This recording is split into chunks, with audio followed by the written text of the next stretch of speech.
Well, can you believe it? It's episode number 91 of the Red River Horror Podcast, and this week's episode features a very special guest. We have Shane Cashman, host of the popular paranormal podcast, Tales from the Inverted World. Shane's going to discuss with us his book that was released in March, Tales from the Inverted World, Ghosts of the Civil War. So please sit back, relax, and enjoy episode number 91 of the Red River Horror Podcast.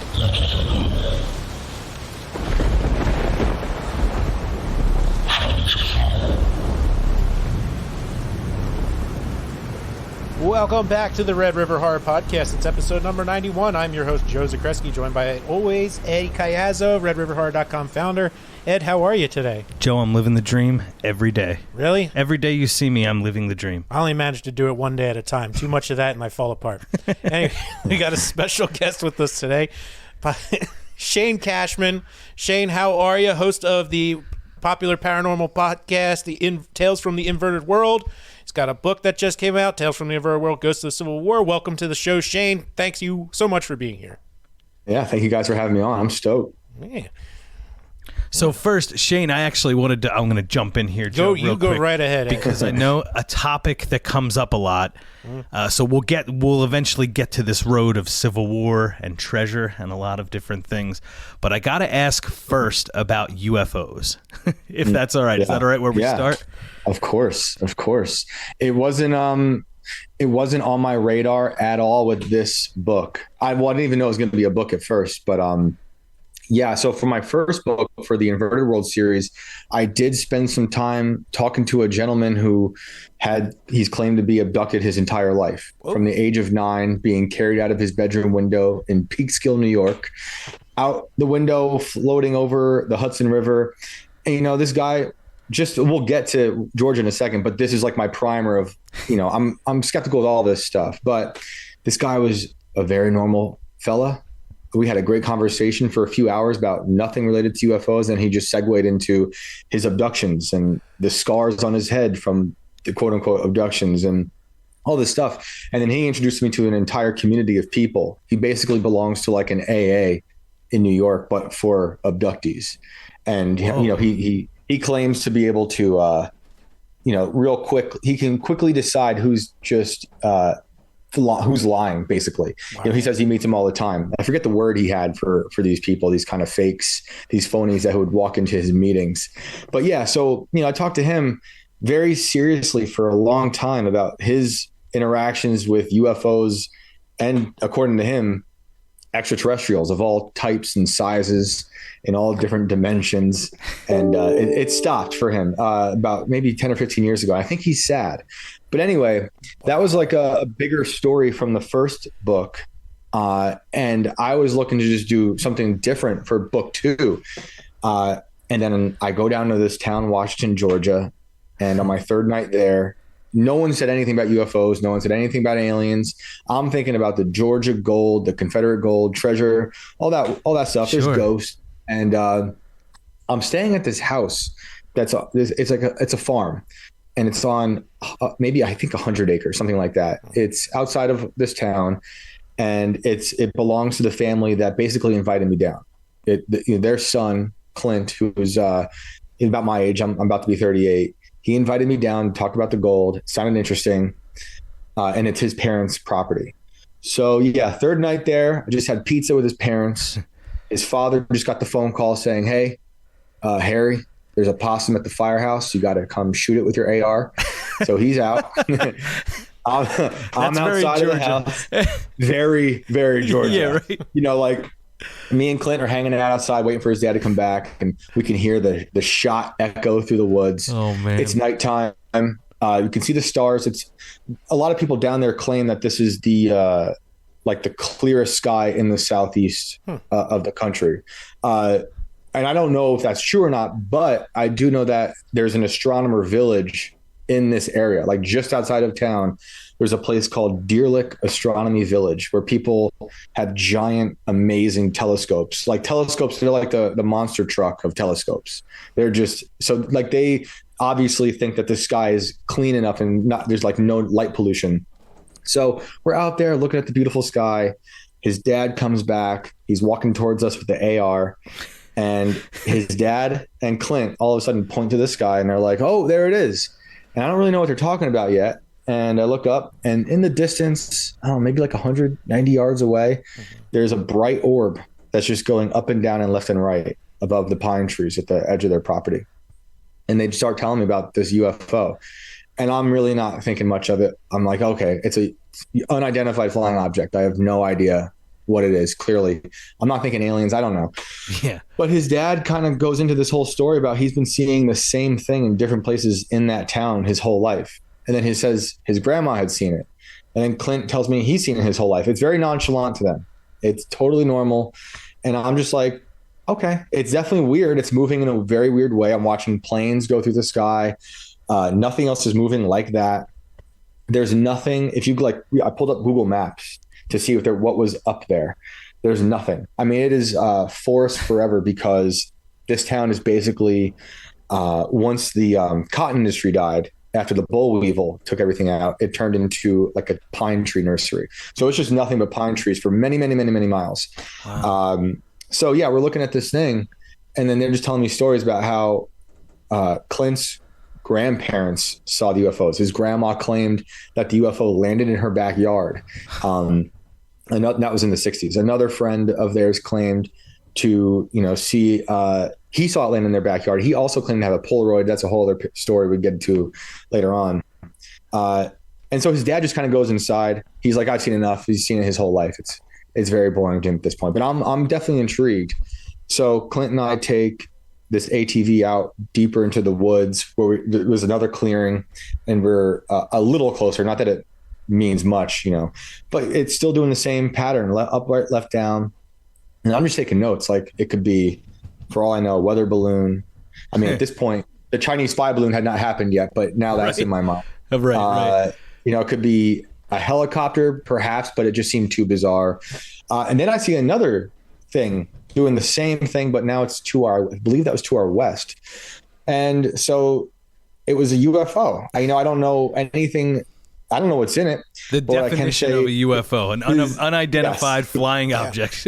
That is what I know. It was super weird, and it moved in a very specific pattern. It sustained the up, down, left, right situation. So, after that, I just started asking everybody I could. I happened to know a meteorologist from that town who was a historian. So I was initially talking to him about the gold, and I'm like, oh, I'll hit up Mark. He's a guy who knows about the sky. And he is he hates anything horror, hates anything sci-fi, hates aliens, hates ghosts. He hates any mythology whatsoever. Sure. And I go to him, I'm like, Mark, and he's like, in the 70s, just a straight-laced guy, a really smart guy. I'm like, what am I seeing in the sky? And he's like, I've seen it too. And I don't know what to tell you. And he breaks the whole thing down. Because he would know, because I asked him about the weather balloons. He goes, the only place in Georgia near us that would release a weather balloon is in Atlanta, and it wouldn't be at that time. So he's like, basically he's looked into it himself. He can't describe it. I went to the cops. Maybe it's a helicopter. The DEA was like, definitely not. And if it was, you would never see it. How far is this town that you were in relation to Atlanta? 2.5 hours east. Okay. I believe it was east. Yeah. So it's a good distance. Yeah. And what we were seeing was definitely not a 2.5 hour drive away, because it was kind of hovering over the trees, but not enough where we could go. I wanted to I forgot to tell you guys. I was going to say I wanted to shoot it down. I guess I could have if I tried, because the father was like, oh, we'll look through the scope on the AR. Sure. As you do in Georgia. And so we are all aiming the AR at it. And I'm looking at through the scope, a beautiful scope with night vision. And it is just an orb going up and down and left and right. I don't know what it is, but no one. So the thing is about this town, and it might not be surprising, it's an ultra religious area. There's enough churches for people in this town. So a lot of people down there are a little reluctant to talk about the supernatural, the paranormal, anything odd. So it's not like you're going to come into the town and just be like, here's what I do for a living. Here are the things that I talk about and write about. And they're just going to be super receptive to it. Like, at least your initial thoughts. At least my initial thought. And then, yes, most of them were reluctant, but they all have the story of a UFO or of a ghost. And I think once they know, honestly, I think it was harder for them to get past my Yankee accent. Like that came up every time. Yeah. Like, oh, I was called a Yankee, and I was just like, "Yep, we'll get past that." And now let's talk about ghosts or the gold. But everyone down there, no matter how old, they had seen that thing, and they couldn't describe it. They had no idea, but it was just a very nonchalant thing, like the ghost stories that I would encounter down there amongst these people. Is the same type of attitude towards whatever was happening in the sky. And I was going down there from October of, that was 2021 to March of 2022. And every time I went down there, not every night, but every trip I took, I would see those things moving. So I wish I could tell you what they were. I was begging them to at least abduct me or something, so I could have some type of story to tell you what I thought. But yeah, it was very strange. So, very, very. Oh, go ahead, Joe. Yeah, Shane, so like, were you able, like, was it mostly just like these orbs? Was it light, or were you able to kind of figure out a distinct shape when looking at through like the night vision, or it's like through the night vision, it just got blurrier, but it was brighter. It was brighter but blurrier. From what it didn't seem like a shape, like a disc. To me, from what I could tell, it just seemed like an orb, like it was spherical, or just like a circle, or maybe it was a diamond shape. I have no idea, honestly. But it was super bright, and it moved oddly. I took some video on my phone, and that's worse than... I actually took video through the scope of the AR. Interesting. Trying to get it. But you couldn't figure out anything shape-wise, really. Wow. Because, like, in like the whole... In paranormal, like when you're taking pictures or video, you're looking for those orbs as a sign. And that's interesting, seeing it just floating in person, just chilling. I don't know, maybe I looked up the satellites as well, especially if it was the International Space Station or what's another thing people confuse UFOs for, a Starlink maybe going up, even though Starlinks are kind of like a forward motion all the way up. None of those things were happening. I want to go back down there and figure that out, but it just seems a mystery to this day, and everyone down there just doesn't seem to care. It's very bizarre, but they just have all given up. They've been hearing stories about it for decades. So to them, it's just part of life. It's here. What do you got to do about it? All right. So now that brings me to the question about the gold. So about a month back, actually, I'm going to pull up a story real quick. So a month ago, there was this story of, yes, this is it. A metal detectorist is suing the FBI, claiming he alerted them to 7 tons of Civil War era gold. They took it in secret overnight, and this was in Pennsylvania. I just can't. Dennis Parada waged a legal battle to force the FBI to turn over records of its excavation in Dents Run, Pennsylvania, where local lore says an 1863 shipment of Union gold disappeared on its way to the U.S. Mint in Philadelphia. So that's about a month ago. This is in Fortune magazine. So I guess the question is, I know how this person found it. They were a metal detectorist, and they were out there, and it's like, I think we found something. How did you know that there was going to be, I guess, gold from the Confederacy, like treasure in Georgia? Yep. Yeah. So funny enough, that story that you just talked about, that broke on my first trip down to Georgia. Did it really? So that's been going on for a little while. I think those guys, their business is called Finders Keepers. You're right. That's it. Right? Yeah. So I tried talking to them, but they were in like a whole thing with like reality TV and their whole situation. So I was following that, and I was thinking about that. If I were to find gold down there, like, how am I going to hide it from the federal government? Exactly. Before they swoop in. So yeah, how did I find out? So Clint had reached out to me and my boss in October of 2021, and he told us that his town is known for the lore of the Confederate gold having gone missing there. Okay. And it's weird. I honestly knew nothing about Washington, Georgia. I grew up in West Point, New York. I'm like pretty big Civil War nerd. Sure. So but it's weird to me that I had no idea about this town. I knew Davis when he was on the run, had dissolved the Confederacy, but I didn't know that happened in this town, while he was on the run, while they were searching for him because, the Union believed he was behind the assassination. So everyone believes it's in this town because there's a lot of documents saying that, but the story is, right before the Union were about to take over Richmond, right, which is the capital of the Confederacy, Davis and them were like, We're not letting them have it. We're going to burn down the whole city ourselves. So they're just going crazy. They are burning their ships. They're burning their tobacco factories. They're dumping all the liquor into the streets because they don't want. I've heard different reports that they didn't want the Union to get drunk or they didn't want their own soldiers to get drunk. It's probably a mixture of both. But I found this great diary by this guy, William Harwar Parker, who was a Confederate captain. And after he lit his ship on fire, which they stole from the Union, he was watching the debauchery, and he said there were soldiers drinking like whiskey out of their hats, like taking it out of the gutters and drinking it like drunken demons, is what he called them. It was just insanity in Richmond. I believe it. Yeah, it sounded like a good time. Right? Yeah, right. Yeah, like a pretty good time. So there's two trains about to head out of Richmond. One of them has Jefferson Davis and most of his cabinet. The other one has the gold, so that'd be the Confederate gold and the Treasury. So it'd be paper money from the Confederacy. It'd be the gold, which would be Confederate, but also Mexican money because the Mexicans donated to the Confederacy. And then jewels that were donated from different wealthy Confederate families.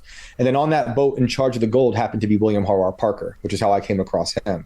So he's in charge of protecting the gold. He's got like a ragtag group of really young soldiers. I'm saying that lightly. They're like 16, 17, 18 years old. And those trains depart around midnight and they meander throughout the South, through the Carolinas, and make a bunch of stops. This is where things get sketchy. No one counted the gold before they left Richmond. There were bankers traveling with him, but they didn't have time. So already there's a discrepancy in what was loaded, in my mind at least.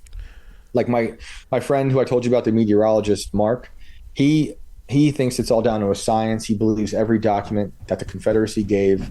When they did eventually count it along the way, they stopped at I forget the name, the mint. I can never say it right. Dahlonega Mint down north of South Carolina. And they did eventually count it there, and they counted a few other times. But you got to think the soldiers are literally carrying some of this. Some of them are like, they're dropping it, picking it up. It's in crates, it's in bags. It's not the safest way to transport this stuff. Sure. So you don't really know what's going on as they're traveling all this way to the South.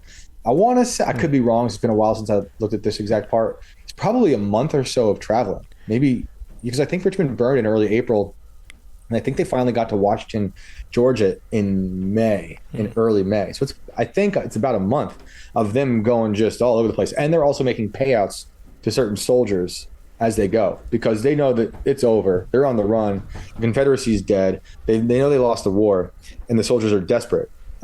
Seriously, they're just like, we need something, we're leaving. So all that's happening, and I'm reading diary entries from Davis to Harwar Parker. There's a few other low-level guys who are part of the cabinet, the treasurer, to kind of I'm not the first one to do all that, but it's also been mapped out by many others. So you can look at all that information and get a good idea of the path it took that eventually wound up in Washington, Georgia. And once it's there, William Harwar Parker is just like, I've had enough. I'm out of here. I mean, he was over it. He was basically haunted by the gold. And in his diary, it's great hearing him talk about how he hated the gold. Yeah. He wanted to just throw it overboard. But he was only doing it because he looked up to Davis and all that stuff. So, and Davis even told him, you're a good soldier. We should keep you. He literally threw his gun down and said, I'm out. So the gold is now on the banks of the Savannah River at the end of the war.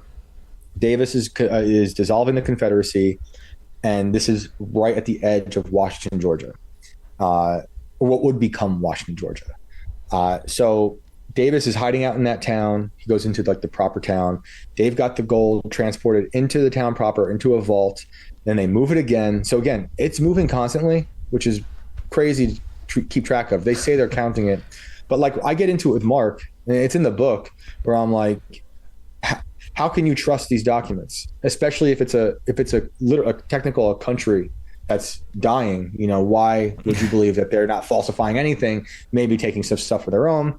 Because he thinks it's all accounted for, even though what happens on the banks of the Savannah River is there's I believe 2 robberies. Well, one robbery and one mutant. There's no way. I mean, if he's so stressed about this gold, trying to get it out through areas where infrastructure's been destroyed, so I'm sure it's not an easy just one-way train ticket. They probably have to get off, manually move everything. Like, plus, if I'm thinking about it, it's very easy to lose. If I know it's coming, I'm trying to steal some. So I'm thinking they definitely lost some along the. I mean, that's just a thought. Definitely. That's exactly how I felt. In William Howard Parker's diary, he's talking about the journey, and he even kind of jokes about how people in towns up ahead know that they're coming before they get there. So he knows they're scouts, and he's paranoid. He's driving. When they're at the banks of the Savannah, word gets out, and there's a robbery. And there are really awesome articles from that time about the robbery. It's just a madhouse. The historians and the articles claim everything was taken back from the robbers. I just don't buy it. It's possible. It's possible they got it all out, but it happened at night. They seemed to just cause a huge mess. And so, maybe they did, maybe they didn't, but they were robbed. And then it was either before or after that there was a mutiny. Their own soldiers turned against them because they were so desperate. And so they are looking. There are stories saying that the gold was so heavy, the horses were sinking into the mud. But this whole area is kind of like the place I was hoping to go look for where this gold was supposedly last seen. A lot of it was taken back. A lot of it was accounted for. And like we said earlier with finders keepers, the federal government did come down and get their money that they were looking for. I think they wanted that more than Davis, honestly. So they got that. But there's all this stuff that happened between Richmond and Washington, and then especially in Washington with the robbery and the mutiny and all the moving of the stuff. So then the lore kind of started in this town that there's gold in town, and we don't know where it is. Different families possibly took it. And another thing to remember is almost all the people I talked to in this town can trace their lineage back well before the Revolution, even. Wow. So, a lot of these people are descendants of like the Creek and Cherokee that are from that area. Mm-hmm. Also, people who came over from Europe, but like in colonial times. So these people can look back at diaries or I was gonna say photographs. There's like documents of like land plots once they open it up that are signed with X's. They have that. So these stories they're hearing about the gold are passed down. Now, whether or not those are good enough to believe in, I don't know. Someone like Mark hates those stories. He thinks they're just folklore and dismisses all of it. He only goes by the documents. I try to do a little bit of both because I think there is something true about these stories.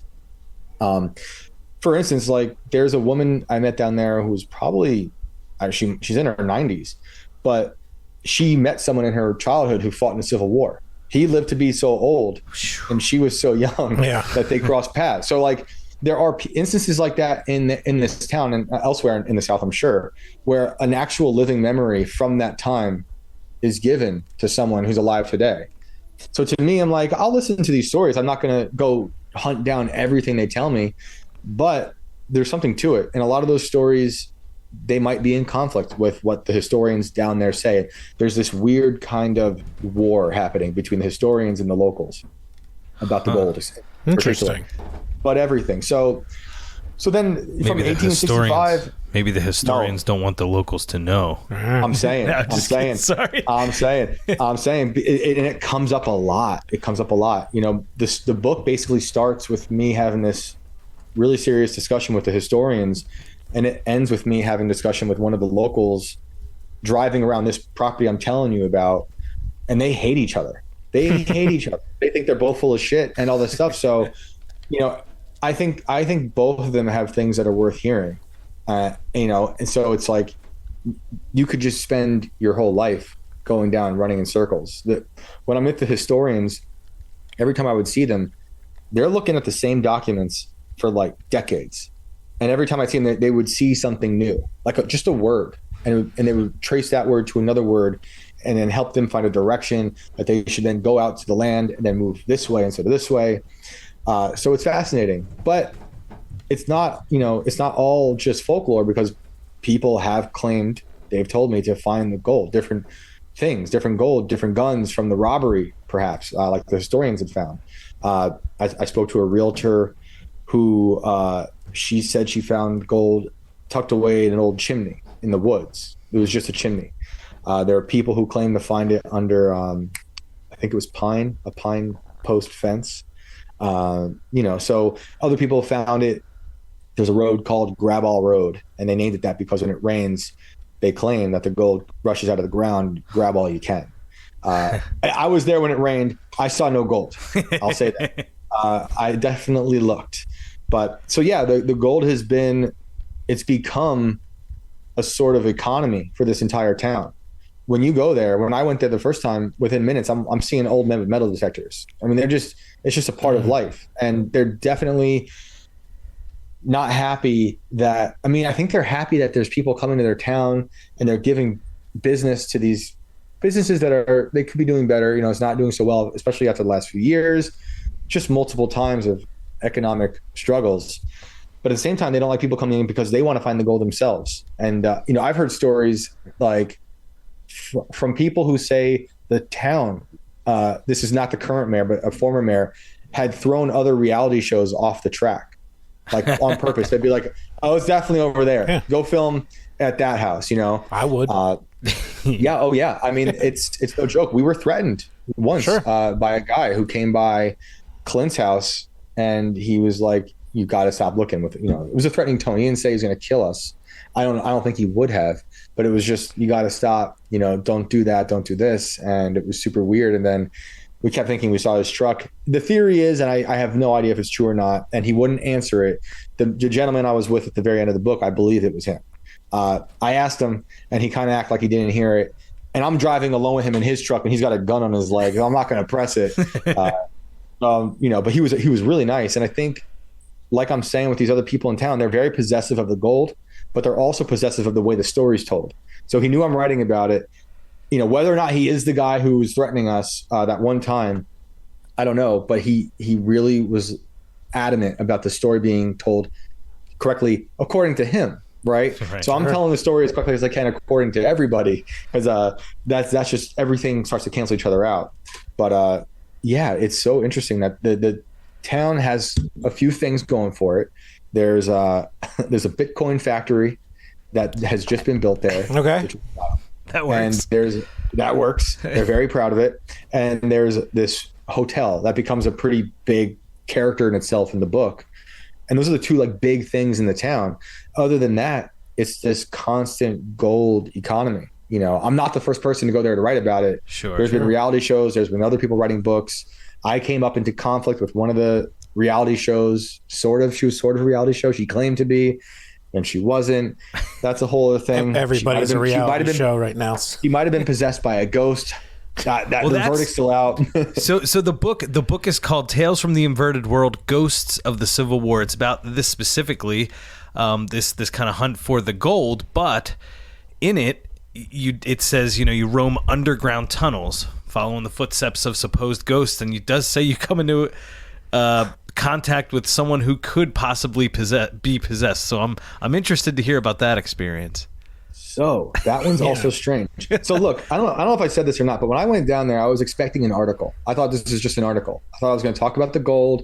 I love Georgia, and I love Gothic, old Southern Gothic literature. So it was like a chance for me to go down there and kind of do my best, like Faulkner O'Connor, but with a paranormal twist. But after literally 30 minutes to an hour at that first meeting with Mark and Clint and this lady Stephanie, who she runs the historical museum, this woman shows up.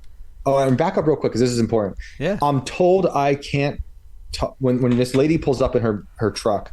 Stephanie tells me I can't talk about what she just told me, which was she showed me a piece of gold and she showed me a gun that was supposedly part of that robbery that I told you about. Mm-hmm. So I'm being shown the gold and the gun, and when this other girl pulls up in her truck, the people at the Historic Society are saying, okay, we got to hide this and don't say anything about what I just told you.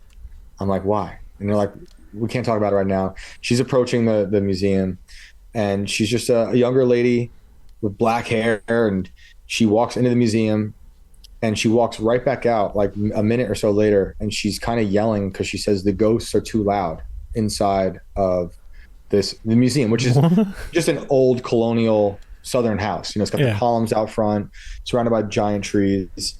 So I'm like, all right, this is interesting. So she claims to be, I'll say that she told me that she has been possessed by ghosts before, and that sometimes her personality has changed because certain ghosts are in her. She says that she will have different like urges or language or like taste buds to considering on whatever's in her head. Oh, she could just be insane, you know? Yeah. I don't know. She tells me that she can see ghosts and that they talk to her, and this has been a thing throughout her whole life.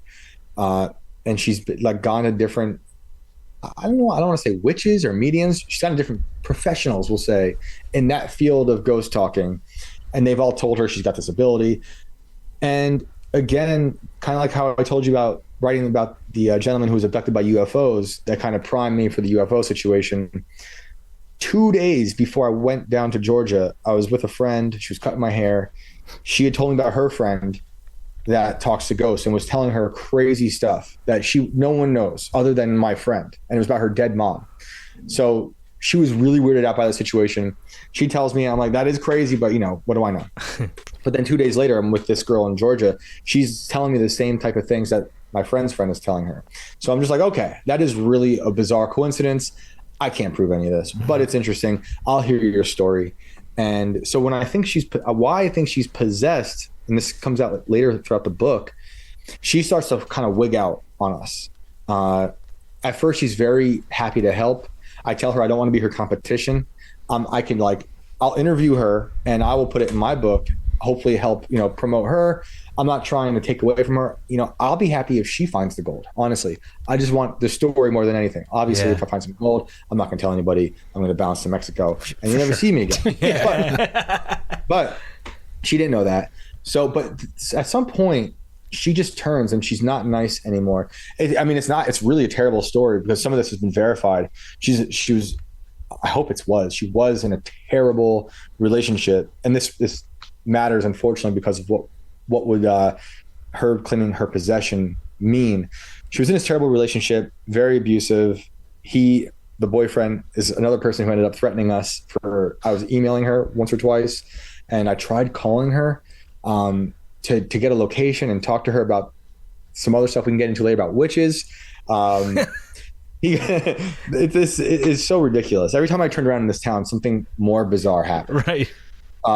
So yeah, I'm trying to get in touch with her for witches and ghosts and all this stuff. Her boyfriend doesn't like it. He leaves me and Clint a message about how he's going to skin us alive like dogs. Honestly, it's a beautiful message. He's got a great accent from New Orleans. So yeah, he was not happy. Like dogs. And then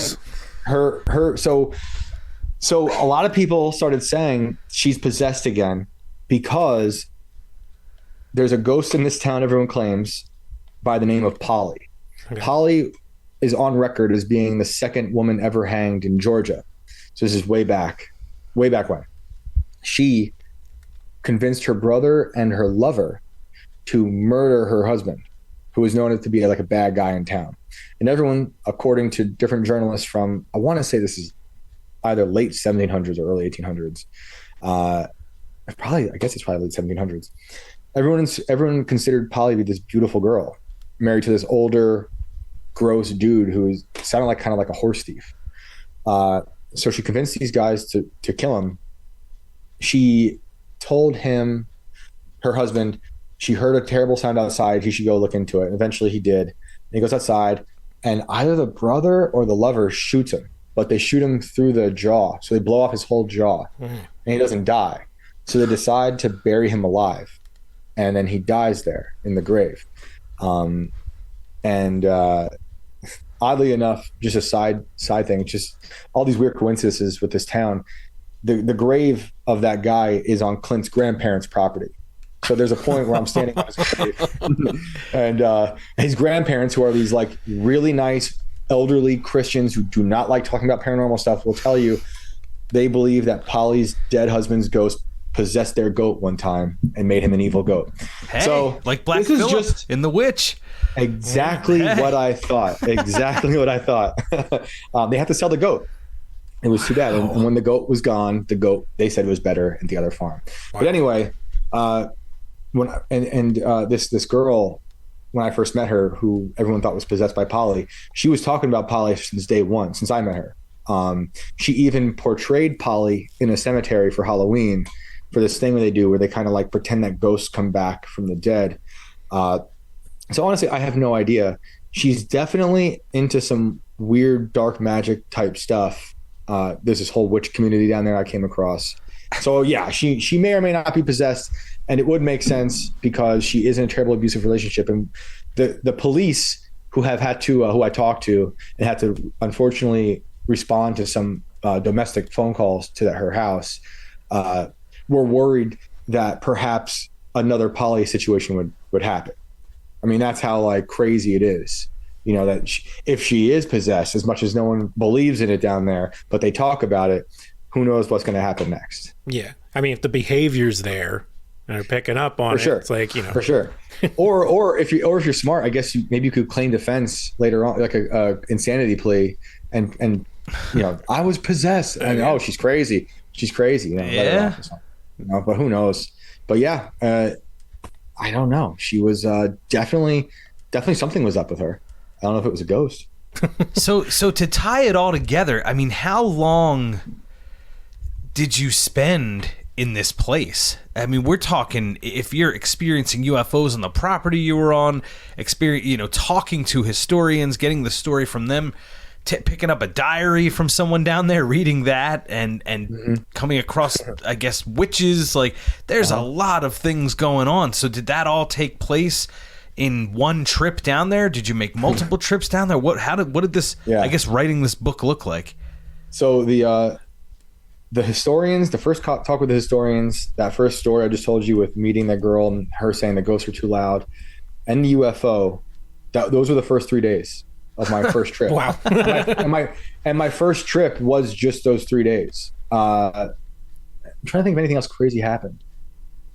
Those are probably the crazier things. As I'm leaving that town, it was probably the day after, and I was home already. Clint hit me up and he was like, "You're never going to believe this." He kind of became like my sidekick. And he's like, "You're never going to believe this. I met a bunch of witches. There's a coven here." And I'm just like, "Of course there is. Of course there is." And it wasn't just that. He was like, "Oh no, it's a coven." I'm thinking, "Oh, they have like a store. They sell hemp and some herbs or whatever." Sure. He's like, No. They invited me to go watch them charge their crystals on a battlefield.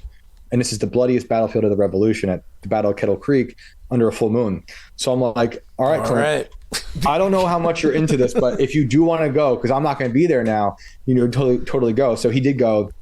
And I have a whole interview with him about it. And then I got to talk to other witches who were there about that. That led me into a whole other witch culture in Georgia, which was so bizarre. There's a lot. And then, so like just in terms of coincidences, this was like the strangest thing to me where everything kept being a coincidence. It's right after I was threatened by the boyfriend for trying to talk to that girl about witches and gold and ghosts and possession, all that stuff. So I feel like and the other witches I've been talking to, they just stopped talking. And I felt like I was kind of intruding them. It felt weird because I didn't want them to feel like I'm writing about like it's like a freak show. Sure. Right. But I'm absolutely. I can totally see that. Yeah. Right. But I think they got probably a little weirded out. I'm asking a lot of questions. They're making like these sigils to maybe hurt somebody, and I have like these elaborate recipes on how to like maybe harm someone, and they're all in the book, and they're interesting. But I think they just got tired of it, which is I get it, and I wanted to respectfully give them that space. So I lost the one witch, then I lost these other witches, and who's one of them, their son also claimed to see aliens, and he drew pictures of the aliens, which I also have, which are really wild. So I'm kind of giving up. There's no gold yet. There's no anything. I'm at the bar. We're drinking whiskey. I'm telling the bartender about witches and UFOs. He tells me his UFO story, of course. And then some other dude hears me talking about witches, and he comes over, introduces himself. He's covered in diesel like oil, like he's black from head to toe. Just he could have showered, but he was very proud of his job. He had been unemployed for a long time, and he's great, young kid. And so he's talking to us, and then eventually he tells me he's a witch. I'm like, are you freaking kidding? Like another witch? And he's like, this town's filled with them. I'm asking him if he knows certain other witches that I talked to. And so he gives me some insights into this town, more witchcraft stuff, maybe why he believes in these vibrational problems in the world. And I was like, all right, that's cool. I go back to my hotel, which is that kind of popular hotel I was telling you about that's bringing business into town. And I'm staying there because there's a story about there's a trap door somewhere where if you open it, you can go down to the basement, and there's an old graveyard down there. No more tombstones, but the bodies are still there. And they built it on top of this old graveyard where Polly was, like that she was buried there originally. So I go back to my hotel. I wake up early in the morning. I go down to the main desk to see if there's anybody there because I want to ask for permission to find that trap door. I swear to God, I don't know how this conversation came up. Maybe I explained it in the book. I can't remember. It's something, I forget what the segue was, but within a minute of that conversation, she goes, oh, I'm a witch. I'm like, she's like, this whole place is run by witches, basically. So how does, I got to stop you there. How does that jive with all of the churches? Oh, so that's a whole other thing. So are these people, the people that are claiming that they're witches, are they members of the congregation of these churches, or is it a town divided? Like how does that work? Are they? Yeah, this is something I never knew about. I guess this is a thing now that I've been talking about this. I'll have witches reach out and be like, oh no, that's how it is. Yeah, right. Yeah, right. They'll be like, we're Catholic witch. I'm a Catholic witch. Or I'm a Christian witch. I'm a Baptist witch. Some of them are not religious, but a lot of them had this like Jesus-centered faith, but also witchcraft. And when I talk to them about it, when I'm talking to them in the book, I'm like, I'm pretty sure it says in the Bible you shouldn't have worship other idols. Right. They have a whole loophole on how, well, we just pray to one and we worship the other.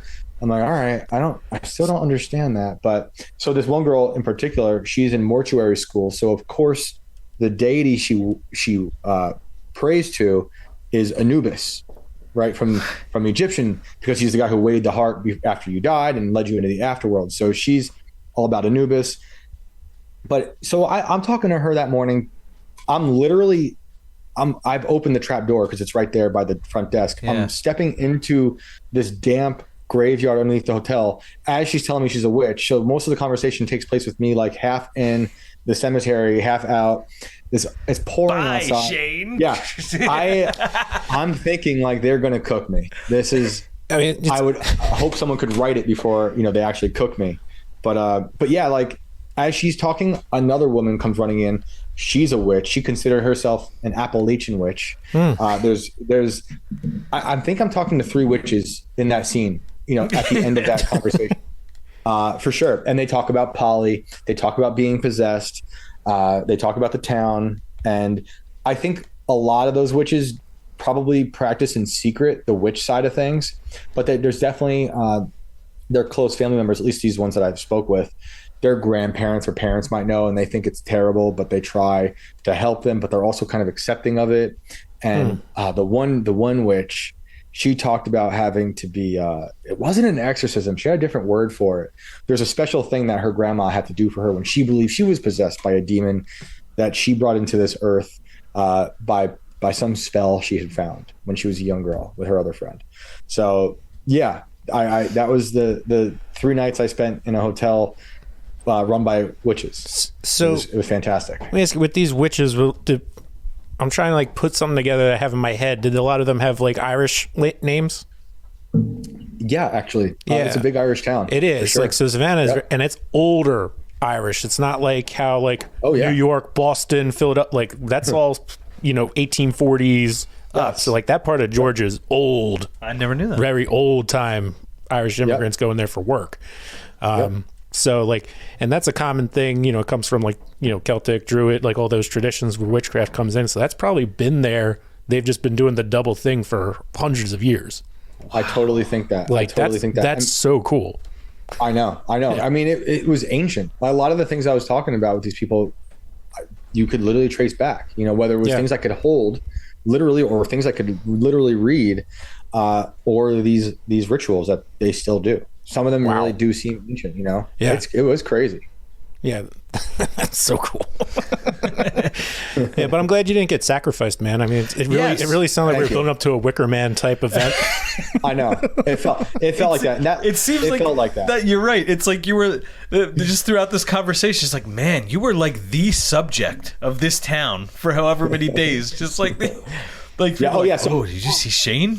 Yeah, no, for sure. It was definitely alarming. And go back to your other answer. I was going down there from that October 21 to March 22, multiple trips, maybe 4 or 5 trips every time would be like 3 to 4 to 5 days. So it was like a substantial amount of time. And when I'm there, I'm like working constantly. Like we're out late at night meeting these young kids who have their own issues, like drug culture, with face tattoos, and they just hate their lives and they're nihilistic.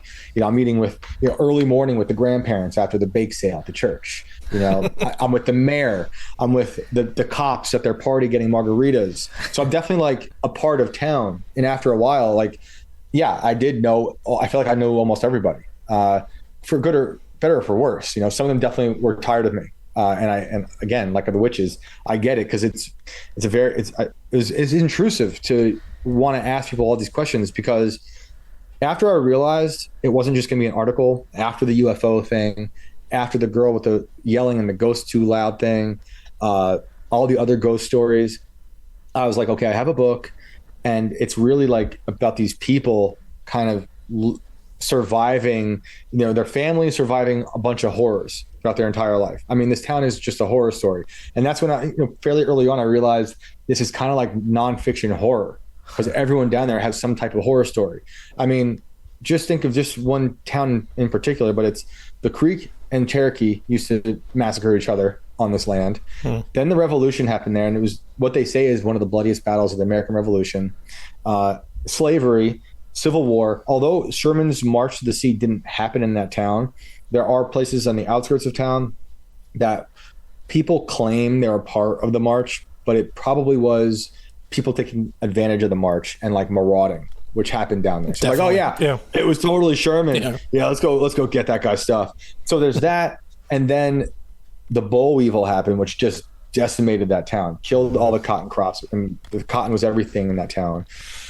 And then it's just a slew of fires. There was this great journalist I found who her book is in the library there. It's a really beautiful library.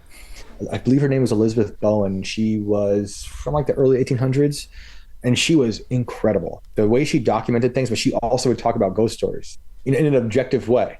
So it'd be like, so-and-so saw this, or so-and-so had a premonition, but she was also an astronomer and had great ideas about space.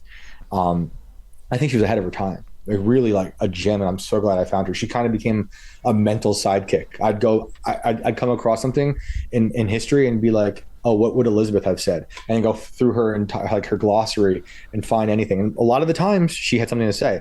So there was the boll weevil, fires, and then what was the next big thing? Well, the Depression, and then all the wars after that, the 60s. So the town never really had a break. Sure. Everyone in this town, most of those men from the Revolution up until World War II, Vietnam, the men were going to war. That was pretty much their job. So a lot of men are not coming home, right? There's a town nearby that we went to because another guy claimed there was a demon in the church. And that's another crazy story. That town became a literal ghost town because most of the men in that town never came back from the Civil War. So they just left. Some of them who had money were able to take their houses apart and move the house to another town. It's a spooky little town. So yeah, that town, I realized there's a story here beyond the gold, which is super interesting, beyond the ghost stories. It's like these people have kind of been up against their own crazy horrors forever. And, their descendants from whatever line they come from, whether it was the Creek or Cherokee Indians, the colonials, black families, all these people had these different type of things they were still worrying about. So that's when it all just kind of clicked. Like, this is a book of kind of horror, like real horror, kind of existential horror. And I don't know, obviously I'm pretty skeptical with a lot of the ghost stories and UFO stuff. I want to believe. Sure. I saw some weird things for sure. I can describe them, can't explain them. But something's going on in that town. That's where like my kind of takeaway was, these types of horrific places that experience so many horrors, does that invite in a type of paranormal activity, or does it do something to the psyche of the people in that area where they are either kind of, hallucinating might be a bad word, but are they just prone to seeing certain things, or does it open up something in them where like they are now able to see something that the rest of us can't see? I guess to kind of bring this to a close, I mean, you can hear all about this, Tales from the Inverted World, Ghosts of the Civil War, but to kind of piggyback on what you were just saying, it's just like that place you currently reside in West Virginia, right? Yeah. Yep. What was the place where the bridge went down, like where they saw the Mothman? The Mothman. Like, it's that's close. Yeah. I forget the name of the town, but it's the same exact. Like that kind of, I guess, horror that that town has experienced, and that's what one of our guests, I think from the last year, was it Timothy? One of the guests was really into the Mothman story, and I think that's what it was. It's just a lot of pain, a lot of heartbreak, and then it all kind of culminated with this bridge tragedy, Yep. Yeah, that's exactly how I feel. No one down there can explain it, and no one down there really thinks about it in like the way I described. Some of the younger ones do, because they're really like analytical, and they're that's maybe why some of them become witches, or some of them have no religion, or some of them have more religion. They're all kind of the younger ones I talk to are trying to make sense of it. The older ones are definitely reluctant to talk about anything like the paranormal stuff. But yeah, they're all just kind of trying to figure it out. Everyone though agrees that there's something wrong with the land. They'll say something is wrong with this place, and they just can't put their finger on it. But even the older people, like when they told me that their goat was possessed, I was kind of shocked that they would talk like that, because they weren't into talking about anything else. But for that, they're like, oh yeah, that was definite. That goat was evil. Yeah, no, there's got to be something. When you said there's something in the land, because what I was thinking of, like, there's a lot of pain, like a lot of that kind of energy there. When I was talking to the guy who does the tours at the Stanley Hotel out in Estes Park, nice. Colorado, that's out cool. There, he's like, why this place? I mean, that's not like an evil haunting out there, even though it's the site for many like inspiration for evil hauntings. But his thing, he's just like, there's just so much. He's like, his thing was believing that the energy is trapped in the ground and it's all quartz. And he's like, and that quartz just really reflects that energy stronger than maybe some other spots. So like, what's the bedrock down there? Did he talk about stone tape theory? We didn't get that deep into it, but now if you know about that, teach me. So in the first Inverted World book, I investigated my own like ghost story from my childhood in the house I grew up in, a very, very old house. There's a murder that happened there. A young boy was killed by his brother by accident. And I started getting into that idea of, can that kind of horrific energy be trapped into the stones or into a land, really? Yeah. Which is what I would develop that idea, in the next book, in this one. But so I started thinking about stone tape theory, where people do believe that energy, especially horrific energy, like of a death, can be absorbed into, they say quartz mostly, into these things. And, obviously you can't prove that, but I think there's something to that. There's something to that. My old house I grew up in was from the 1700s. Something is wrong with that house. There's a lot of people who died in that house. I experienced strange things growing up there. Shadows we can't explain. Shadows that made me feel like I was experiencing death at a very young age. My sisters saw weird stuff. We'd always hear strange things. Nothing overt. Like there's no poltergeist popping out of the walls, but there was just something off about that whole situation. And we were thinking that before we even knew the story about the boy being killed in our house. And I would end up finding out that his bedroom was my bedroom, and once we found out about, his name was Jimmy. Once we found out about Jimmy, he just kind of became a part of our family, and he would have dinner with us. And when my parents move away from the house, they're going to invite him to come with. And he's kind of like a brother to me. Yeah. But yeah, when I was doing that, I came across the whole stone tape thing. I think it could make sense. I think, it's kind of hard for me not to think about that after experiencing this town in Georgia, because something, it doesn't have to be quartz in my mind. I think just land in general absorbs energy like anything else. And when so many horrific things can happen, and especially in one hyper specific place, it's hard for me to think that it just disappears. Even if that's not exactly the case where land absorbs it, people knowing all the horrors just bring that energy there. And there's like a horror tourism happening in that regard. Yeah. So, you know, something, whether it's from the people bringing it and or the land emitting it, there's something there. Yeah, there's gotta be. There's gotta be. Definitely. Yeah. All right, man. Yeah. Do you have any more questions? Well, are we up on time there, Ed? A little bit. Oh, man. I mean, Shane, I could bend your ear for hours, but I'm good. Like, I was a little upset I didn't get to read the book before we had you on, but I did pop it on my Kindle. Got it right on Amazon. I'm looking forward to it. I'll do this one and the first one. Thank you. Yeah, man. I appreciate that. So cool. And I really appreciate you coming on the show, Eddie. Yeah, it was fun. No, Tales from the Inverted World is the book. Ghosts of the Civil War, specifically the most recent book. And Shane, where can people find you? Yeah, so I'm at Shane Cashman at all the places online. Cool. And yeah, the new book is at ghostofthecivilwar.com. Check it out. All right. Totally. This has been episode number 91 of the Red River Horror Podcast. And remember to keep traveling those channels of fear.